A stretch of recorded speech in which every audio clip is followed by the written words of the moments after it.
The Armadillo Song and Other Stories, retold by Tanya Munshi, narrated by Ranjan Kamath. The Armadillo's Song and Other Stories. The Armadillo's Song. In a faraway forest in Bolivia, there lived an armadillo who had a passion for music. Whenever it rained, he would hurry up to the pond that was home to several green frogs. There he would listen to them intently while they sang to the rhythm of the raindrops. The armadillo was a frequent visitor to the pond, where he would sit and watch the frogs leap and sing with joy during the rains. He would often think to himself, "Oh, how I wish I could sing." The frogs would reply, "Don't be silly, armadillos don't sing." Thankfully, the armadillo did not understand the language of the frogs. So while the frogs laughed at him mockingly, the armadillo did not feel bad. One fine day, a cricket family moved in right next to the armadillo's house.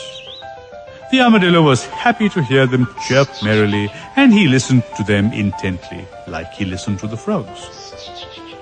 He thought to himself, "Oh, how I wish I could sing." To which the crickets replied, "Don't be silly, armadillos don't sing." Since the armadillo did not understand the language of the crickets either, he did not feel bad when the cricket family laughed at him mockingly. Then one fine day, a man was walking down the road carrying a cage full of canaries. The birds sang songs that were more melodious than the songs sung by the frogs and the crickets. Mesmerized by the beautiful tunes of the birds, the armadillo trotted as fast as he could following the man. He thought to himself, I wish I could sing." To which the canaries replied, "Don't be silly, armadillos don't sing." The poor armadillo tried to keep pace with the man carrying the cage, but he fell down exhausted just next to the house of a wizard. As soon as the armadillo realized where he was, he decided to ask the wizard for a boon. He went up to the wizard and in all humility asked, "Dear sir, it is my deepest desire to be able to sing as well as the frogs, crickets, and canaries." The wizard surely found this funny, but then realized how deeply the armadillo felt about singing. The wizard replied, "I can surely make you sing, but that would cost you your life."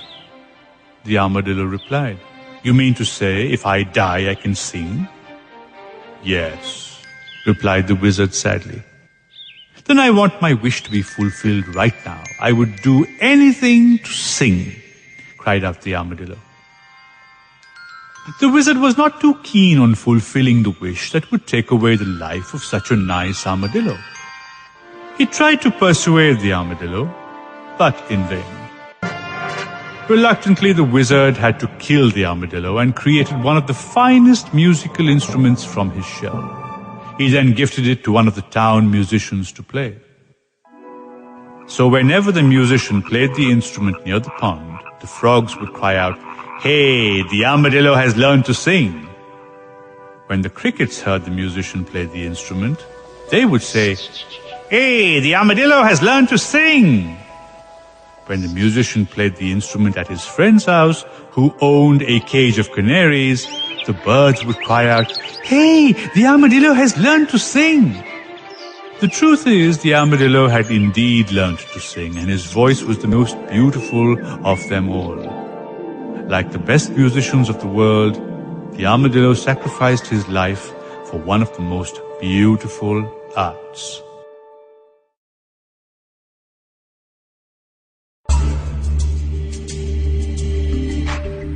The Myth of Achike. Once upon a time, a horrible famine swept through a village in Peru. Since nothing could be grown, there was not enough to eat.